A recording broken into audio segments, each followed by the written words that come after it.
Bem-vindos de volta à aula número 4 sobre QA para jogos digitais. Hoje a gente vai falar sobre metodologias de teste. A gente falou na última aula sobre planejamento de teste, como que a gente se pré-prepara para começar a atacar um projeto. Agora a gente vai começar a ver maneiras de se atacar um projeto. Como que a gente transforma o planejamento em método, em ação. Então aqui é onde vai começar o desenrolar do que vocês estão esperando há algum tempo, como pôr a mão na massa. Infelizmente, a gente ainda vai falar muito sobre documentação. O trabalho de QA é muito voltado à documentação, tá? Lembrem disso. O analista é uma pessoa muito criteriosa para escrita, para escrever, para pré-definir coisas, porque é a partir disso, dessa documentação e desse processo bem estabelecido, que a gente vai gerar qualidade. Beleza? Então hoje a gente vai falar sobre os tipos de testes guiados e os testes não guiados, como que eles se entrelaçam, como que eles participam do trabalho do analista e como que eles geram valor para o nosso planejamento de teste. Então a primeira coisa que a gente vai olhar aqui nos tipos de metodologia é entender que a gente tem dois tipos diferentes. A gente tem os testes guiados, ou seja, são guias, tem instruções de como fazer, e a gente tem os testes não guiados. São testes que não têm instruções claras ou passos a passos claros para serem reproduzidos. Nos testes guiados, a gente vai falar principalmente o mais tradicional para QA, que é o baseado em checklist, ou baseado em lista de checagem, ou baseado em casos de teste. Tudo isso é terminologia, né? Mas exemplificam a mesma coisa. E a gente vai falar sobre, nos não guiados, o teste exploratório, que a gente deu só uma observada lá quando a gente falou sobre planejamento de teste. A gente vai falar sobre o famoso ad hoc e a gente vai falar sobre o teste de persona. Tá? Existem outros tipos de testes guiados e não guiados, mas eu vou entrar nos mais tradicionais e que são robustos o suficiente para providenciarem para vocês ferramentas o bastante para vocês cobrirem a maioria dos projetos. Tá? Então o primeiro deles, os testes guiados. A gente vai começar pelos testes guiados, os baseados em uma checklist. Então, checklist é uma lista de checagem, né? Quer dizer que vocês vão dando checkmarks para falar, testei isso, testei isso, testei isso, testei isso. A gente tem até uma pranchetinha aqui, né? Vem da segurança de qualidade, né? Garantia de qualidade desde as fábricas, desde a indústria, era industrial.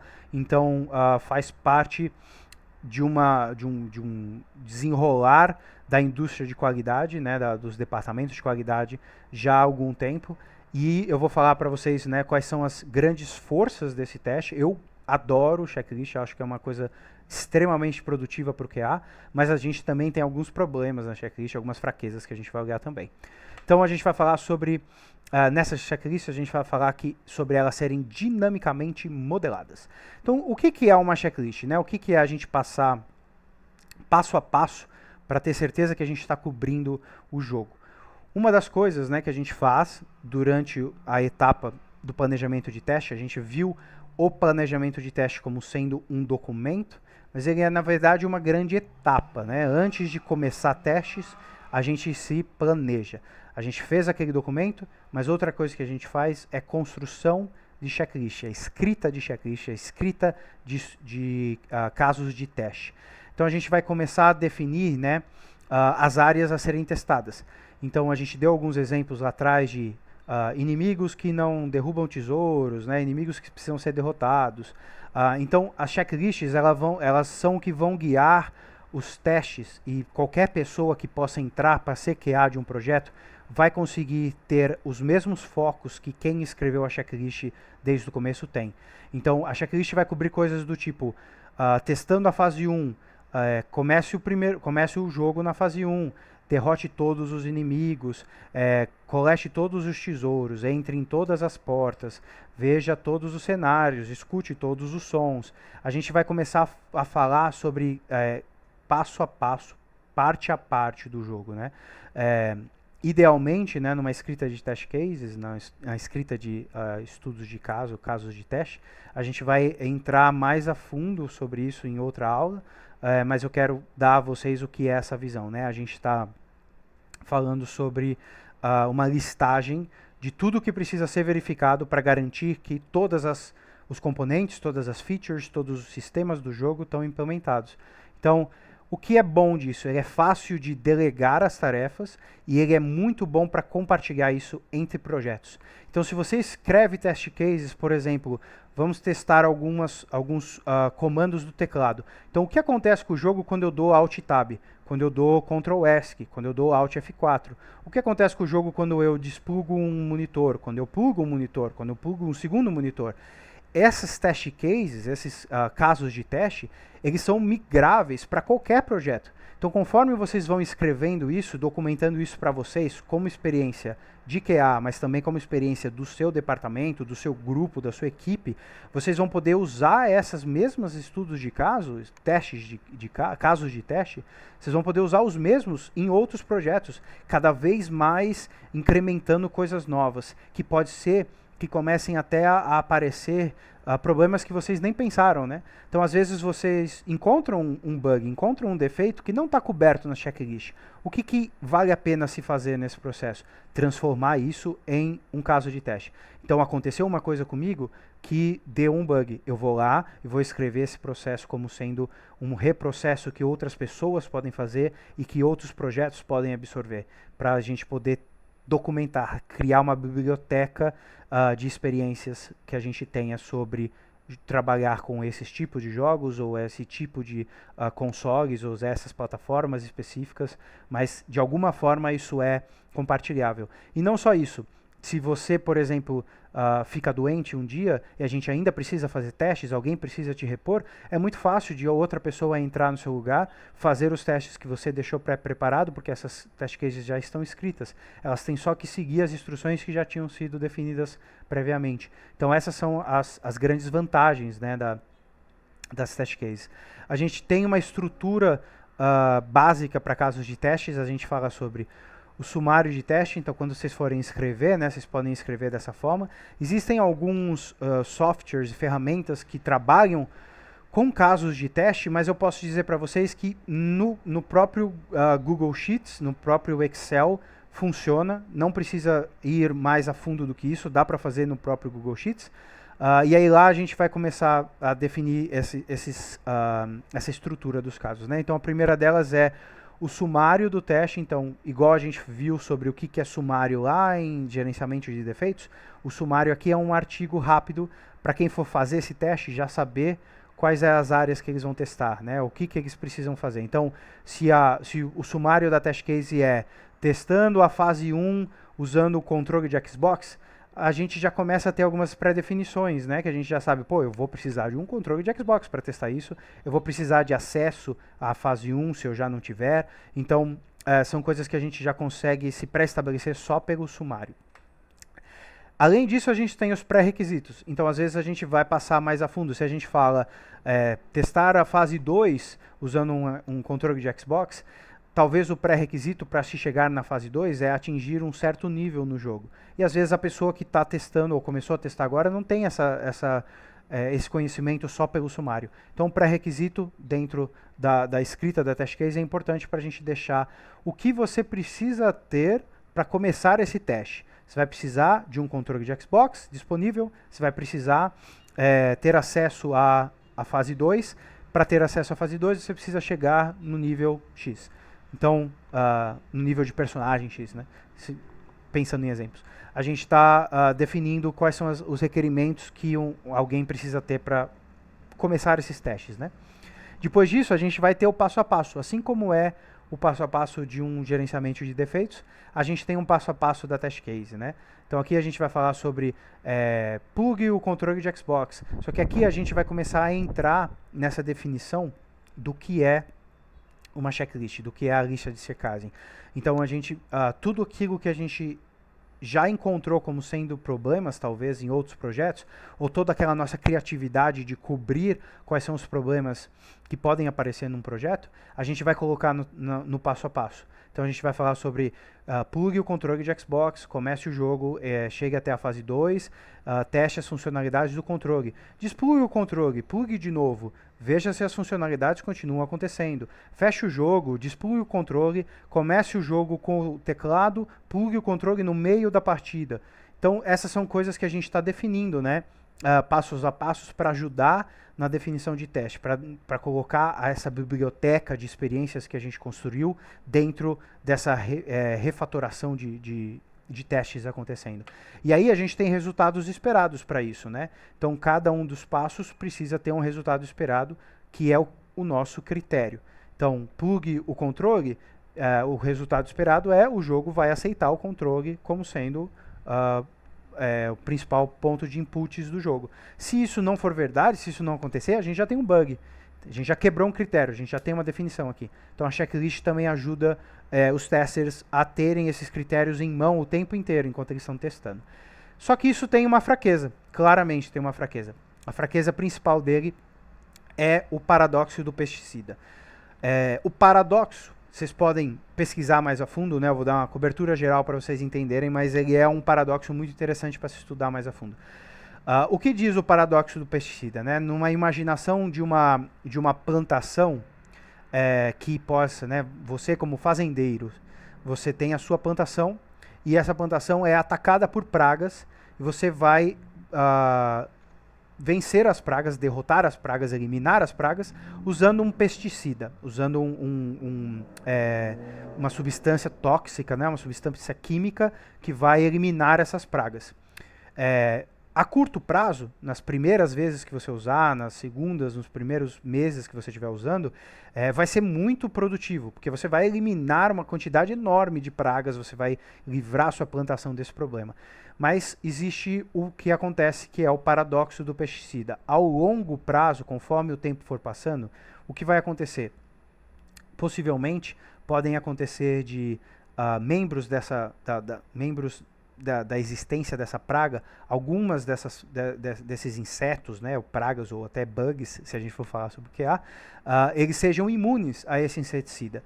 E aí você, eliminando todos os que não são imunes, vai fazer com que a população dos que são imunes se proliferem. Elas não são combatidas pelo seu inseticida, então elas começam a crescer.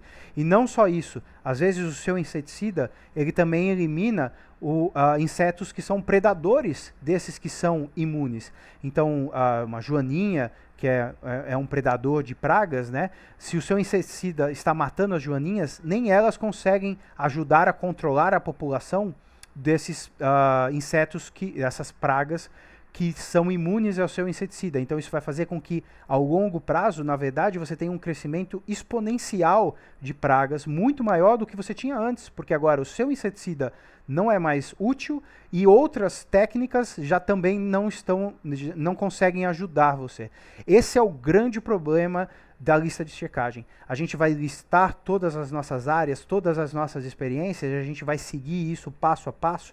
No começo vai ser super produtivo, a gente vai achar um monte de problema, um monte de bug, mas com o tempo a gente vai começar a não perceber os bugs que são imunes as nossas test cases. As áreas que a gente não está cobrindo, que a gente esqueceu, que ficaram em segundo plano, que podem estar recebendo uma proliferação de bugs porque a gente não está conseguindo atacar essa área. Tá? Essa é a grande fraqueza da testes guiados baseados em checklist. Vamos falar agora dos testes não guiados. O primeiro deles é o teste exploratório. Teste exploratório geralmente é a primeira coisa que a gente faz num projeto. Não necessariamente é exclusivo do começo, mas é feito no começo, assim que a gente começa um projeto. O teste exploratório ele vai ser o nosso primeiro contato para a gente se adaptar a conhecer o sistema e desenvolver casos de teste.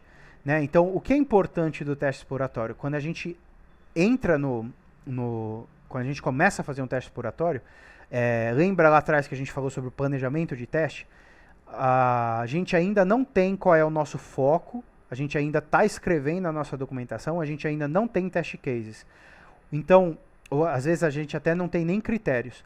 Então, o teste de exploração, ele não vai nos dar bugs, ele não vai apresentar defeitos, ele vai apresentar capacidade de desenvolver casos de teste. Então vocês vão explorar o código, vocês vão explorar o jogo para entender as funcionalidades, os sistemas, o que cada personagem faz, o que cada arma faz, o que cada nível faz, que cada inimigo, quais são os níveis de tesouro, os níveis de dificuldade. a exploração é para vocês conhecerem o sistema e desenvolverem, escreverem test cases em cima disso. Então ela é orientada a você aprender os comportamentos, compreender e documentar essas áreas de futuro interesse. Então você vai adentrar aqui e tentar entender quais são os personagens jogáveis, quais são os tipos de personagens. Pô, é interessante, esse personagem aqui tem um poder que é muito diferente. Eu vou, no futuro, investigar possíveis bugs que esse poder possa trazer. Essa é a visão do teste exploratório. A gente está tentando, a gente está aprendendo, se orientando ao jogo de uma forma proativa, né, de uma forma dinâmica. A gente vai explorando o jogo como um total, mas a gente ainda não está preocupado em definir critérios, a gente ainda não está preocupado em reportar bugs.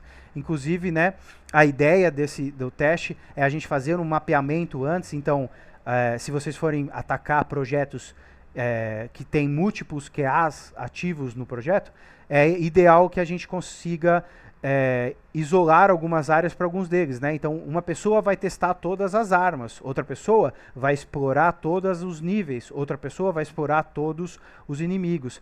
E isso a ideia disso é a gente alimentar todas as perguntas que estão surgindo no planejamento de testes, né? Então, se o nosso escopo é performance, se o nosso escopo era testar as máquinas de baixo rendimento, como que a gente faz essa exploração? Então a gente vai começar a explorar o jogo para entender talvez quais são as áreas que tem mais efeitos, que tem mais inimigos, que cai muita performance, quais são as áreas, quais são as configurações visuais que a gente consegue pôr no jogo. A gente consegue mudar iluminação, sombra, resolução, textura, essas coisas todas elas impactam na performance. Então, quando a gente for fazer os testes, quando a gente for começar a escrever os casos de teste sobre performance, a gente já entende como os sistemas relacionados à performance funcionam. Então, essa é a ideia dos testes exploratórios, né? A fraqueza deles é essa parte óbvia. O foco não é qualidade, o foco é encontrar aprender sobre o jogo, né? O foco não é nos dar bugs, não é encontrar defeitos, o foco é encontrar possibilidades de test cases, o foco é aprender sobre o jogo. Essa é a grande fraqueza, a gente não consegue viver de testes exploratórios. A gente vai virar expert no jogo, mas não vamos ter relatado nenhum defeito ao time de desenvolvimento. O outro teste não guiado, que é diferente do teste exploratório, e muitas vezes vocês vão ver confusão entre esses dois testes, então já estou deixando claro as diferenças aqui, é o ad hoc. O ad hoc, né, é uma palavra em latim que quer dizer sobre a funcionalidade de, sobre o efeito de, sobre a função de, né, quer dizer que a gente está fazendo QA por fazer QA, né, a gente está indo atrás da nossa própria improviso, da nossa própria experiência, da nossa própria dedicação. Então, como ele é um teste não guiado, quer dizer que a gente está entrando no jogo, a gente está entrando na nossa ideia de teste no improviso. A gente está indo com o nosso feeling, com o que a gente sente que pode ser um problema. Então, pô, eu fiz um teste exploratório lá atrás e eu vi aquele personagem que tem umas magias muito diferentes. Então eu vou entrar e vou jogar com esse personagem e vou ver o que eu consigo desenrolar aqui. Eu tenho certeza que se eu usar essa bola de fogo aqui naquela construção, eu acho que vai ter um problema. A gente não escreveu uma test case sobre isso. A gente não tem um caso de teste escrito jogue a bola de fogo na parede da construção. A gente está indo no improviso, na nossa experiência, né? Esse é o grande poder do ad hoc. A gente amplia a cobertura dos testes guiados. Então a ideia dele é literalmente lutar contra o paradoxo do inseticida. Então o ad hoc é o que é responsável por eliminar a sua praga imune aos testes guiados. É ele que vai te dar a oportunidade de tentar atacar essas coisas que a gente não viu como teste guiado. Só que é claro que ele tem uma fraqueza, né? Essa falta de planejamento e de gerenciamento, ela afeta as suas prioridades e o seu tempo. Às vezes você pode passar o dia inteiro fazendo um ad hoc sem encontrar nenhum defeito, porque todas as suas ideias e improvisos e investigações não deram frutos. E pode ter sido uma enorme perda de tempo. Não só você não conseguiu definir que os critérios estão dentro do esperado, né, como o caso de teste faz, mas você também não conseguiu encontrar nenhum defeito. Então essa é a fraqueza do ad hoc. E isso é muito importante de ficar ciente, porque é muito comum equipes de QA se sentirem confortáveis a viver só no ad hoc, não planejar testes, não usar testes guiados e sofrerem com essa má administração, passarem muito tempo, gastarem muitos recursos em áreas improdutivas para qualidade, improdutivas para o departamento. É importante que vocês saibam essa diferença e saibam aplicar essas metodologias em momentos diferentes do projeto. Então a gente falou sobre o paradoxo do inseticida ser bom a curto prazo. Então, quem sabe, né, a gente não faz testes guiados no começo do projeto, quando os testes guiados já não estão mais dando frutos, a gente faz um momento de ad hoc para livrar nossa cabeça, ter uma visão um pouco mais livre, né, dessas amarras dos casos de teste. Então vai partir de vocês, de como vocês se administram, gerenciam os seus defeitos, gerenciam a produção e o processo, o produto do que vocês estão trabalhando com, a definir os melhores momentos para se usar essas metodologias, tá? Por isso que eu estou apresentando ela para vocês definirem a melhor hora. Não é bom a gente ficar só com casos de testes, não é bom a gente ficar só com ad hoc, mas a gente precisa aprender a como balancear essas duas coisas, né? E além do ad hoc, a gente tem o teste de persona. O teste de persona, muitas vezes a gente interliga ele ao ad hoc, ele é uma forma de olhar um teste e se aprofundar numa sequência de testes usando um perfil de usuário. Então você vai interpretar um usuário dentro do seu teste, né? A ideia é que você consiga observações dos pontos de vista de usuário. Então até este momento, possivelmente, você estava fazendo os testes com muita visão de analista, procurando os defeitos, procurando exatamente lutar contra os critérios. E como a gente viu, né, isso pode gerar um paradoxo do inseticida. Então, o teste de persona, ele vai te dar um novo olhar, um olhar limpo dessas ideias do analista de QA sobre como olhar uma investigação. Então a ideia dele é complementar o ad hoc, a gente está saindo, ele ainda é um teste não guiado, a gente ainda não está seguindo uma documentação clara, né, de guias de teste ou uma checklist. A gente está fazendo isso através do improviso da experiência, mas a gente está fazendo isso com um olhar novo. Eu trouxe aqui para vocês 4 exemplos de personas que vocês podem usar em qualquer projeto e elas são efetivas, elas trazem ideias.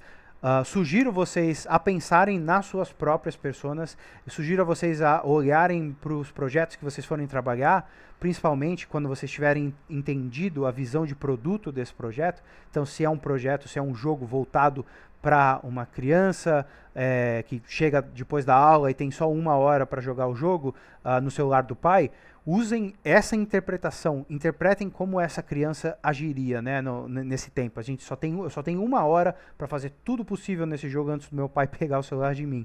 Então começa a te dar novas visões, né?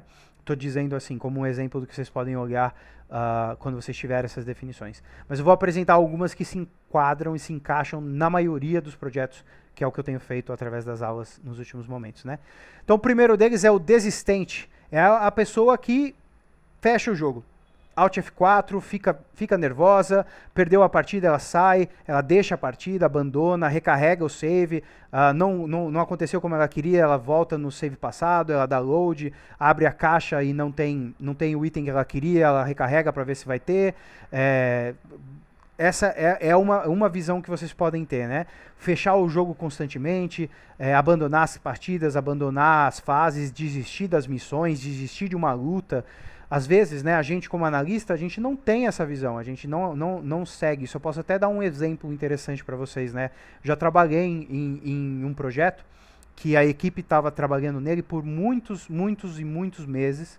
Então, era um projeto que todos os analistas já eram muito bons no jogo. Era um jogo de carta, de estratégias, né? Então, todos os analistas eram muito bons no jogo e era muito raro eles perderem.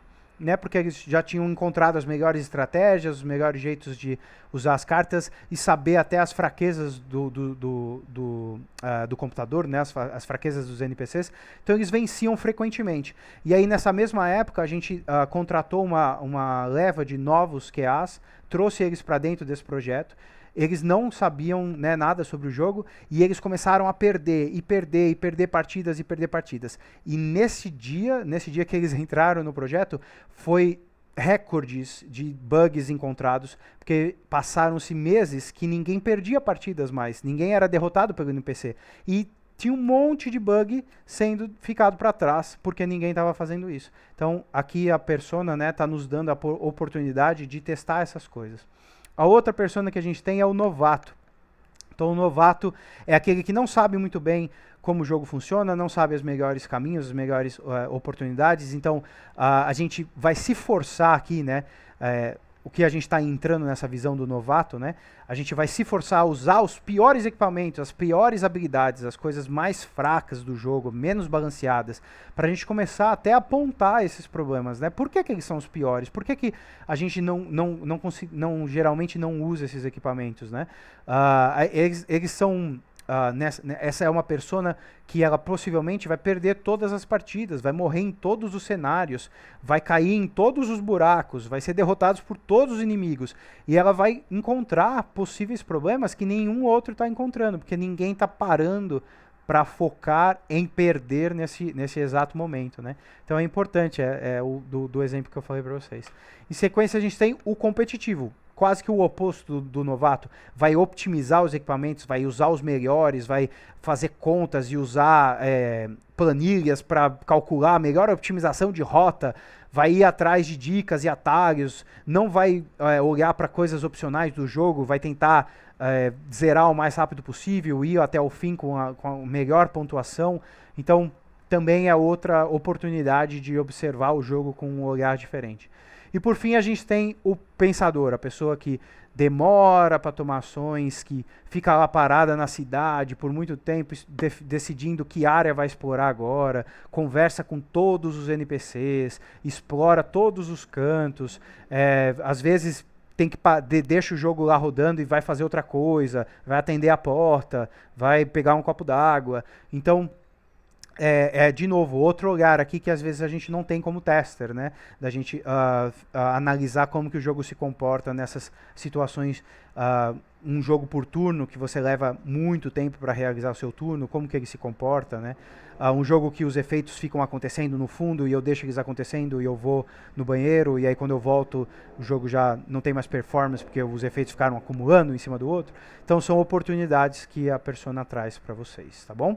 Então esses foram algumas das metodologias de teste para vocês usarem dentro do seu planejamento, como que vocês vão atingir, né, abranger mais possibilidades como analistas. E essa foi a nossa aula de hoje. E a próxima aula a gente vai falar sobre os tipos de teste. Vocês vão ver algumas interligações aqui com software. Vamos entrar bem mais a nível técnico do que vai dar outras coisas para a gente conversar sobre. Beleza? Muito obrigado, gente.